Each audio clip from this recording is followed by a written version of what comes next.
Ladies and gentlemen, you're not seeing things here. No, you're not in prime time on the brightest lights, the biggest stage. Boy, do we have somebody that figuratively and literally is the walking definition of prime time, the brightest lights, the biggest stage. This man needs no further introduction, but I'm going to give it to him because I've only got a few minutes and I want him to remember this one because he's done this, he's done that.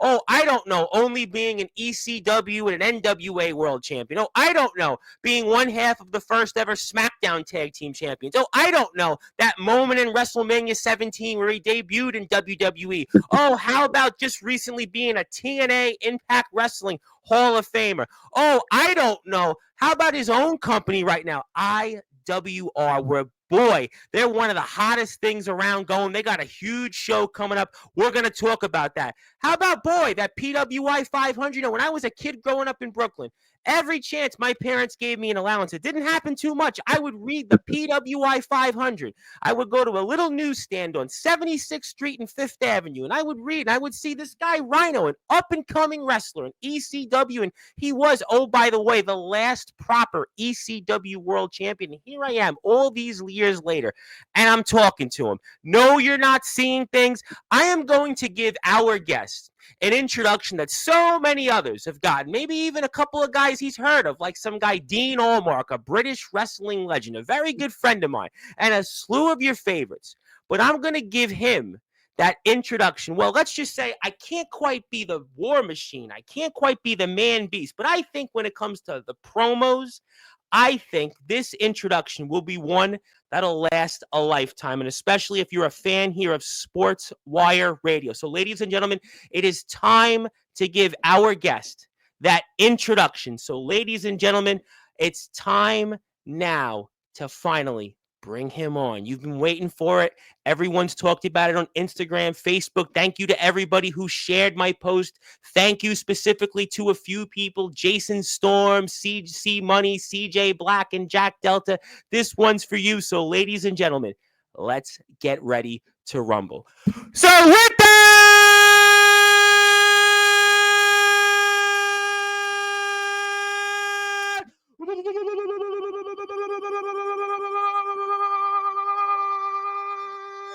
wait for it, further ado here on the Sports Report.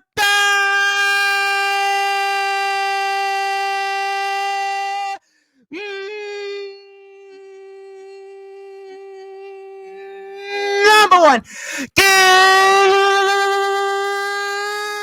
Global Sports Show, the last proper ECW World Heavyweight Champion, former NWA TNA Impact Wrestling World Heavyweight Champion, one half of the first ever SmackDown Tag Team Champions of the World, most recently TNA Impact Wrestling Hall of Famer, and a man that was number 10 on the PWI 500 in the year 2001. His name is simply put, the Man Beast, the War Machine, Rhino.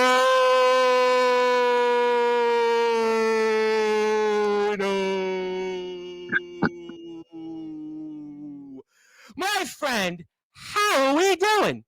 That's a hell of an introduction. I'm winded just by watching you. Well, you know what? I watched you do a lot of these podcasts in preparation. Yeah. I've seen you for pretty much your entire career. I'm like, I got to do something different here. I know when people see this eventually, they're going to like really want me to, go into it. So right, for sure. Yeah, I wanted to do that, but obviously it's an absolute honor to meet you. I want to thank you for the opportunity. I want to thank everybody that really pushed this and really, believed in my platform enough. And we got a big show coming up here. I want to talk about it for a few minutes. You guys have a huge show. You're at a huge match, by the way, Sami Callihan. I mean, boy, you may have ended your career in TNA, but you ain't going anywhere in the ring. So let's kick off here for those that are listening and watching here in prime time on the brightest lights, the biggest stage, the platform you, Rhino, most certainly helped build here, Sportzwire Radio, to the tune of 1,300, nearly 60 subscribers. Tell us what we can expect here. IWR, February 8th, you and Sami. February 6th. February 6th, you and Sami Callihan. Yeah, an Insane Rules match, the Death Machine versus the War Machine. So, Yeah, Sammy's so talented, and he's hitting his stride. I feel like I'm hitting a stride, and it's going to be awesome. So we pack them out. It's a Thursday. Usually we're done by 9 o'clock, and there's a curfew on the building, but it's a great show. People love it, and you can go on YouTube and watch a lot of the past shows, past matches, Yeah, and put stuff the like link that. up for that for sure. Yeah, absolutely. And a match with Sammy Callahan and a guy very well, and we're basically Yeah. starting the year off here, pretty strong. And I mean, tell us, I mean, how excited it will be for you to get back out there in front of the IWR crowd, which I was watching a lot of the shows here the last couple of days.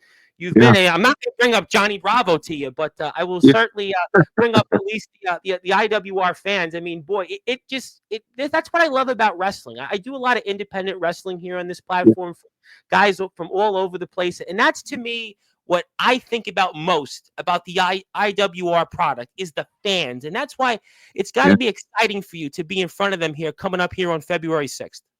Yeah, it's exciting because the thing is we're both baby faces, and the second Sammy came in, the fans just loved him and really took to him. So it's he's had some hardcore matches there, and he's really tore it up. So I think it's just, and same with myself. So I think it's just made, the match was made, right the second he came in about a year and a half ago. So it's going to be definitely one for the books. So Oh, I'm very absolutely. excited. No question about that. And I want to make the announcement here because obviously, if you want to buy a ticket, you can actually do that here. And I'll put the Instagram link up as well as the YouTube. I am going to personally, even though I'm in New York, I'm going to buy one ticket because I want somebody to go out there Oh, I and I appreciate want that. somebody to see what you guys do. It's really, that's what I love about wrestling. You have a little bit of everything. And I think IWR has really brought that to the table. You got a lot of great stuff here. I don't want to put the flyers here up for everybody here, but it's coming up here. It's IWR 34 Armageddon. It's coming up Thursday, February 6th. Tickets are available online at purplepass.com / IWR 34.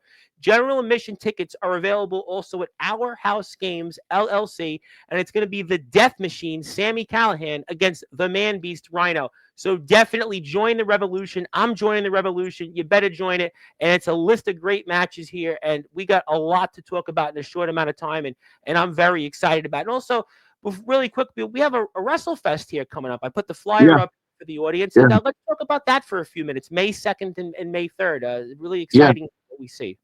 You know what? I've been part of so many great conventions over the years, because I still really wrestle a lot of independent shows, and I like working with the independent wrestlers, whether it's men. Sometimes I've been in a mixed tag, and that's been interesting. I'll tell you, my best tag team partner, other than Heath Slater, I think I have to say that, has been Jordan Grace. She Really? went out there. We're in Tennessee, and I booked us in it. Mixed tag match, and holy shit! And this is right when she was starting to hit too, Mm. and I went out there, and she came to me, and she's like, "Hey, Rhino, why don't we do this, and that?" And I didn't think she was as big a fan as she said she was, and Mm. that show, I'm like, she's everything she says she is, or claims to be. She was bringing up stuff. She's like, "Hey, what about this you've done in this match?" And I'm like, I forgot all about that. And it's great because I remember as a kid watching, guys, and then going up to them and remembering their stuff, talking to them, but we weren't actually working. But Jordan and I were working, and and it was great though. But yeah, I my respect level went from here to there for her and her knowledge of wrestling and knowledge of wrestlers too. And so yeah, she deserves everything she's accomplished and then some. And I mean, the sky's the future with her, but just, being on the independent scene and working with a lot of the guys in ring, giving a lot of advice to the men and women, that's what I really like. And, when I do get a chance to do conventions, I really enjoy that. And especially the conventions where you have the 2 days, and at the end of the second day, you have a wrestling show. So I've been talking about doing one for the last 10 years, and we've been running IWR for the last 5 years, my buddy and I in Monroe. So he's like, it's the time now because we've got such a great following, we just run Thursday. Sometimes we'll do a Wednesday, but this is a Friday, Saturday, the convention. And Tyler Mane, he was in. I don't know if you watch any scary movies, but he was Michael Myers. Yeah, and he wrestled for years, so he's the only like actor wrestler. Yeah, I think he was in Andre's last match in Japan. He worked Japan, tagged with Kevin Nash some. Wow. But he's Sabretooth in the So he's got such a great following. He was up here for my buddy's Comic-Con in Monroe a few years back, and I mean the lineup for him was so long. It's like we got to get him back, and he tried to get him back for the Comic-Con, but Tyler Mane's always booked. So we asked him to do this because there's wrestling ties, and this is a wrestling convention.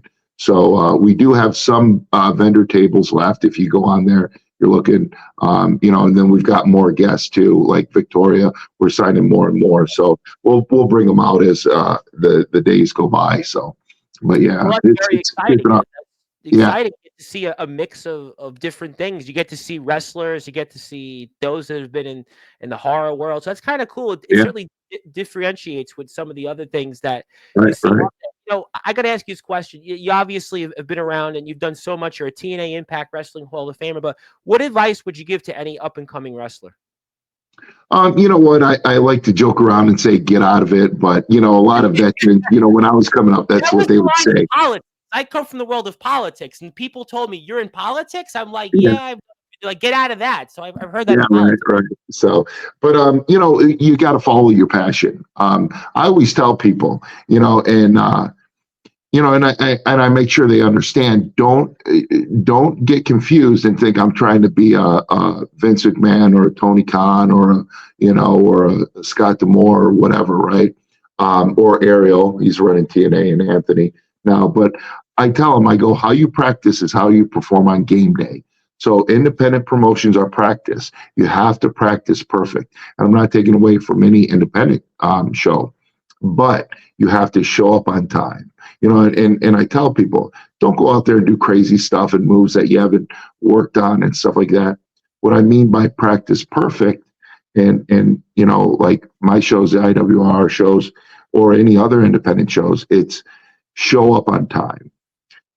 Get good ring gear. Just find out what the promoter has for you. Learn how to talk to the promoter, the other guys, little stuff like that. Because when you get to the WWEs, the AEWs, the TNAs, the even GCW and promotions like that, or New Japan, All Japan, if you say, oh well, I'll do that when I get there, I'm going to show up late, I'm going to have a bad attitude or whatever, that will eventually bleed into those promotions. You might start off good, but once you get comfortable, you'll show up late, you won't care about your gear, you'll have a bad attitude. So it's all about preparation and discipline and stuff like that. So, and we're all entitled to bad days, don't get me wrong. We're all entitled. I mean, flat tires do happen, but so that stuff does happen and it's understandable. But the overall picture, that's some of the advice I can give. Don't get discouraged, because it's just, whether it's with the marinas or booking a show or this or that, some things might happen, but you overcome. Or even in the world of politics, if you're running, you're trying to knock on doors, but you're pulled here for an event, and then you got to knock on doors. And I knocked on 50,000 in 1 year. Good for you. 15. We lost by 700 votes, and it was like, what the candidate I worked for. In fact, I was in one 2 years ago, and we won the vote on election day and lost on absentee mail-in ballots, they would call them. I knocked on like 5,000 doors, and it was like, so I totally get it. There's definitely, rejection. There's, things out there, but, I have to ask you this question. What does it mean to you to be a TNA Impact Wrestling Hall of Famer? You know what? It's still, I'll tell you a story real quick. When Ariel called me and Anthony, and they say, hey, and it was only a few weeks before the event. And literally I was going overseas to wrestle in the UK. I had to get boats out of the water and winterized, customers' boats, and I'm picking up these heavy boats on a 20-ton hoist, and, that's no joke, and you want to winterize the motors properly because before the freeze comes, because it's just I'm running in crunch time right here, so I didn't have a chance to go out and get a new suit, right? So that's why I wore the suit, the red jacket, right? So, anyways, I go, gonna look like I should be parking cars out front, of LA. And Dreamer kind of made fun of. We were joking around, but they had told me, and I was actually on my way to Lowe's to get some stuff for the marina, and just not a big order or anything, just a couple things I needed. And anyways, a guy had a heart attack. Must have had a heart attack. So when I was leaving, we did CPR. So me and another guy. And the guy, the ambulance was actually close by, thank God. But about 5 minutes, he just collapsed and everything. And then his pulse came back, and you could see he went from purple to he was getting his color back, and then his heart stopped again. And we're like, oh shit! So they came, they zapped him. Then Lowe's was able to call and get information. They could only give him the information that he left with. Is so he's still with us and everything. So it didn't really sink in. And so I get back to the marina, and then I'm like, holy shit, like they called me wanting to induct me into the Hall of Fame. So then I'm doing all this stuff, so it really hasn't sank in. And then the day of the show, because we had a show on that Thursday, I flew down to Atlanta. I did a show, it was like about an hour or 2 hours away from Atlanta, then drove back. I want to say 3 hours of sleep, landed in Detroit, couldn't sleep on the flight, went right to the building for Bound for Glory. And then I couldn't sleep, because I had to produce and wrestle and give a speech. And I had no idea what I was going to say. Dreamer goes, make a joke about me, start off with some points, and then just go from there. So I just basically what I did is I spoke from the heart. And, when I think about it, it's really nice. And, it's basically people look at the sacrifices we make as wrestlers and they're rewarding you for all the sacrifices you make with your family and stuff. And, taking your time out to interview me and help me out, promote the shows. And no, I'm very excited about the show. First of all, and it's February 6th.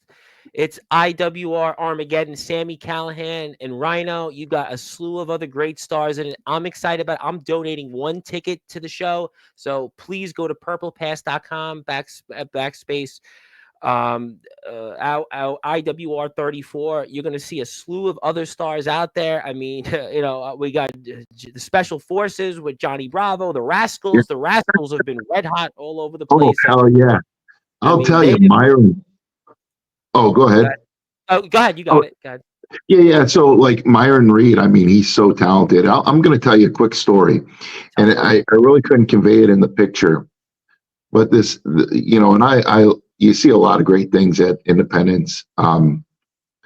This one, he was mentally challenged. Big wrestling fan, bought up mask, and gimmick table, and I'm out there. And he must ask Myron to help him tie the mask, right? And anyways, Myron,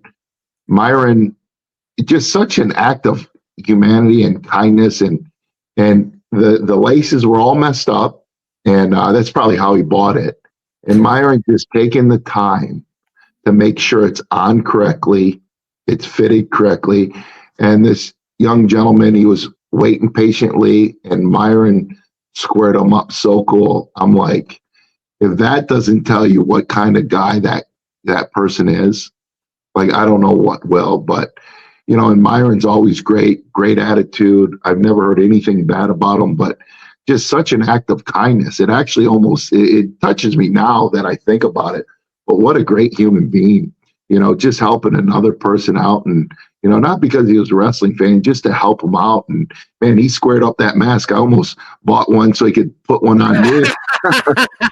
I'll tell you, Rey Mysterio ever needs someone, he lined it up great, You never know out there, but that's to me what wrestling's all about. I've had the opportunity in 6 years doing this. I've spoke with people all over the world from all walks of life and all backgrounds, and that's what wrestling does. It brings people together that otherwise wouldn't have been brought together. And I'm Right, very right. excited about February 6th. We have a convention coming up May 2nd and May 3rd. I know you got to run here in a few minutes, but I have to ask you, I never hear anybody ask you this question, but the PWI 500, that Yeah, magazine meant a lot to me. That was kind of in the days where, everybody has social media now and all these smartphones. yeah, That was the way for me to find out who was wrestling in Japan, find out who was wrestling in WCW or WWE or WWF at the time. Obviously, ECW as a kid, myself growing up in Brooklyn, not too far from where you used to wrestle in the Hammerstein Ballroom, the Elks Lodge. And, that would allow me to know more about you and all the other wrestlers. But 2001, you were number 10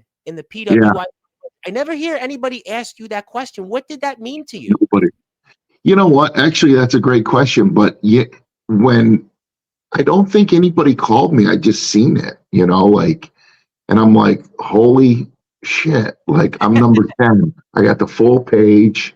Um, and it was a great accomplishment because to me, like you, I would go, and when I was a kid, I would save up, and usually with a paper route, and like the city paper route, you only have to deliver once a week, and then they went to twice a week, but collect once a month. But I would buy one magazine and I'd look through it.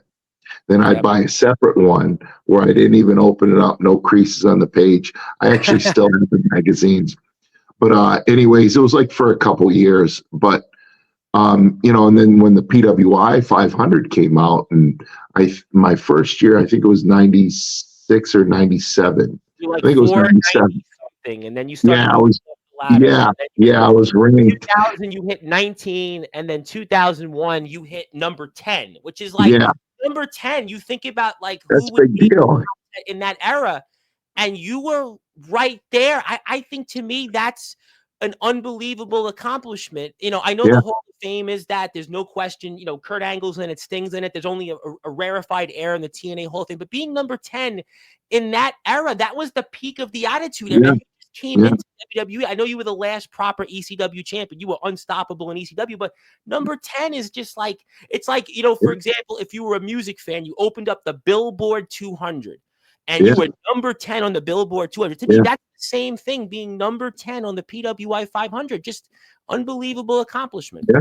Yeah, you know what, and it is because, like you said, you're ranked in. Like when I was first ranked, I'm like, wow, I'm somebody now, like in pro wrestling.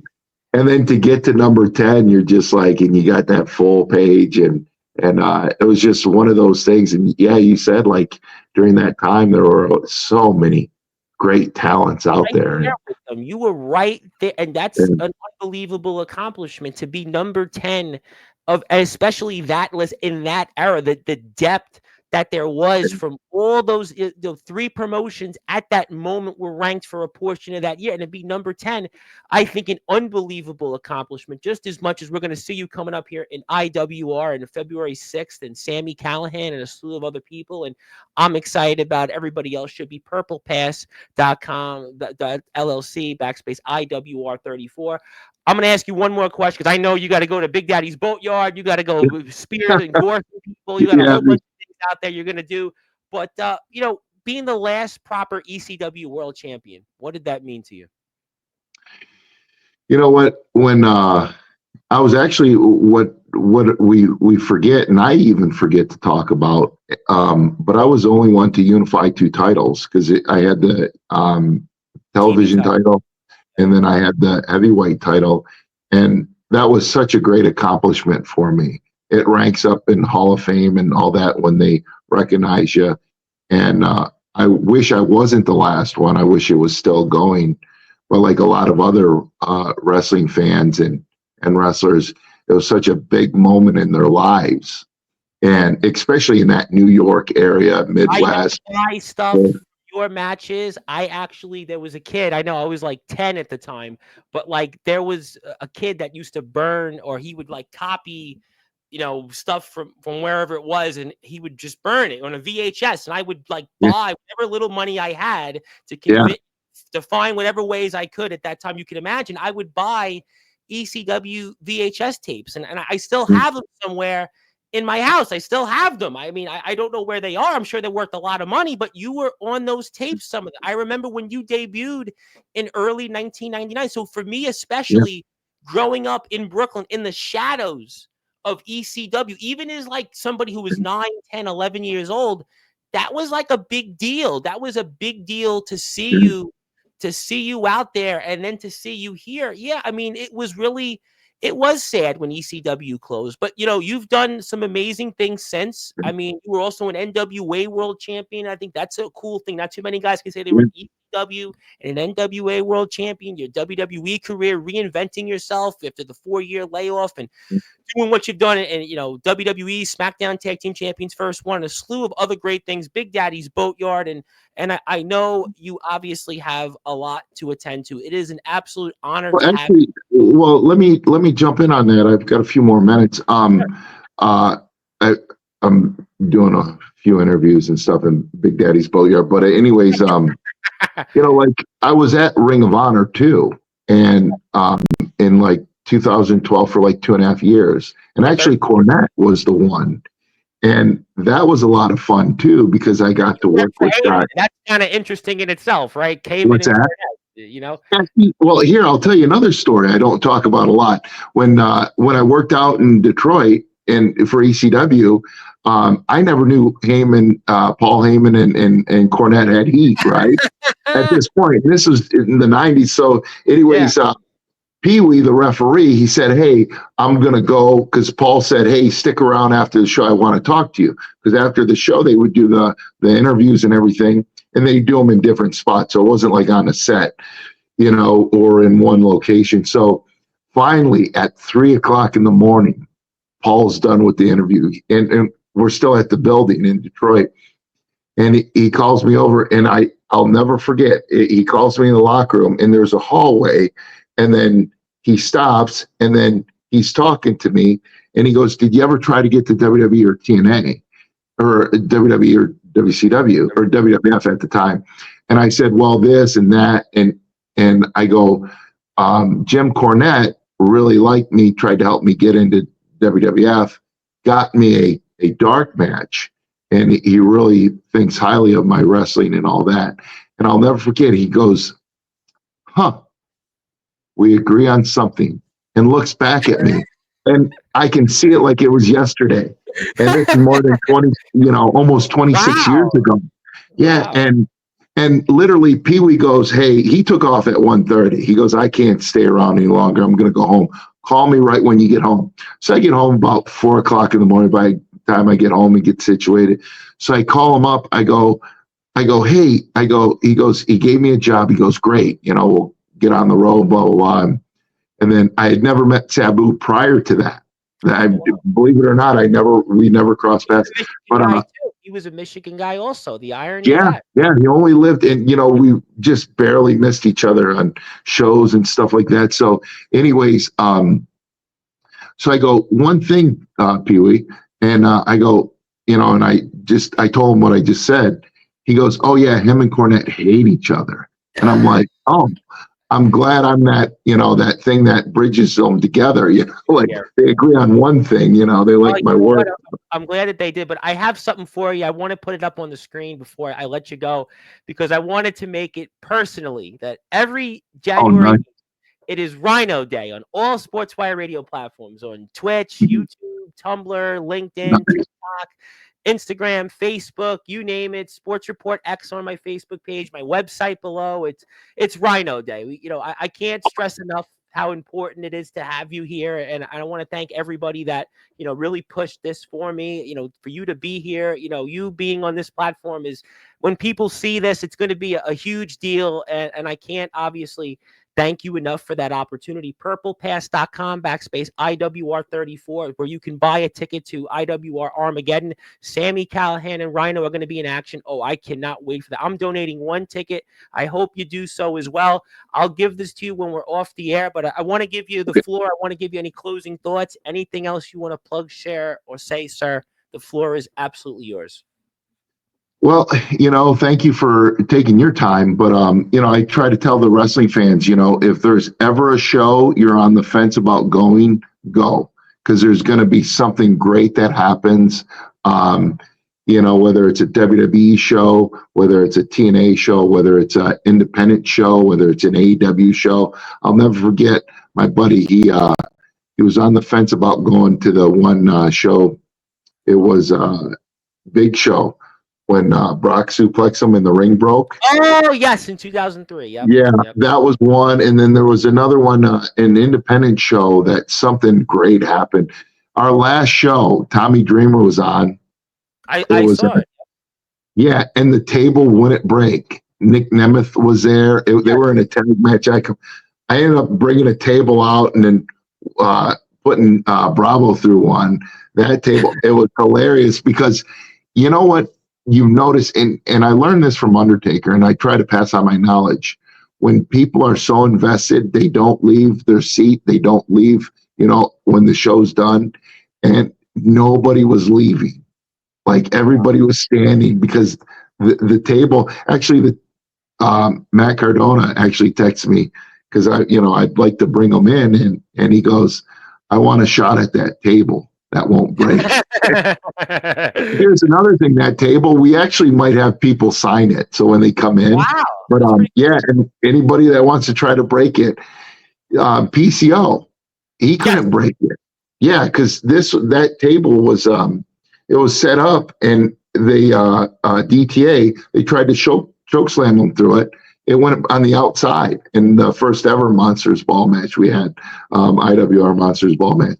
But yeah, it wouldn't break. The leg broke. That's why it didn't have any legs on it. Oh, yeah. So yeah. So when you gored Steve Macklin, he went through the table.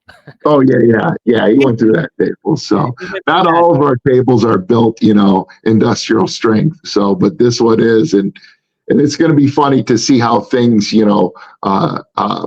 just go off it. And it's the cool thing about wrestling and independent wrestling when things happen organically. But on closing, just independent wrestlers or wrestlers, just keep on going. There'll be a lot of roadblocks. You can get over them. Don't let it deter you. And then, men and women that are in wrestling, have fun with it and enjoy it. And don't be afraid to step out of your comfort zone to go into the other phones for the marina. Well, I know that obviously your time is precious, and obviously we want to thank you so much for the opportunity. This is none other than the most recent inductee into the TNA Impact Wrestling Hall of Fame. He was the last proper ECW World Champion, a man that was number 10, the PWI 500, also one half of the first ever SmackDown Tag Team Champions. He's the owner of Big Daddy's Boatyard. He is the War Machine Rhino, and he's going to be in action coming up here at IWR Armageddon February 6th. He'll be in action against Sami Callihan May 2nd and May 3rd. Also, really cool convention coming up. Go to purplepass.com/IWR34.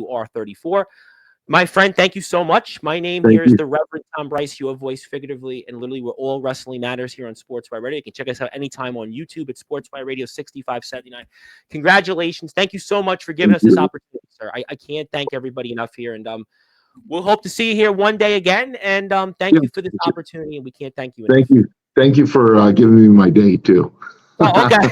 You got it. To me, I'm printing it out. So. I'll do that when we get off the air. You got it. Awesome. That is Rhino. This is one for the ages. I'm telling you, thank you. This is an opportunity. I can't thank everybody enough for it. We will see you soon here. And until then, good morning, good afternoon, good evening, wherever you are. On the number one global radio station that is Sportzwire Radio, where all wrestling matters. And it does here. This is one for the ages, ladies and gentlemen. The man, the myth, the legend, the War Machine Rhino. Thank you so much, everybody. Have a great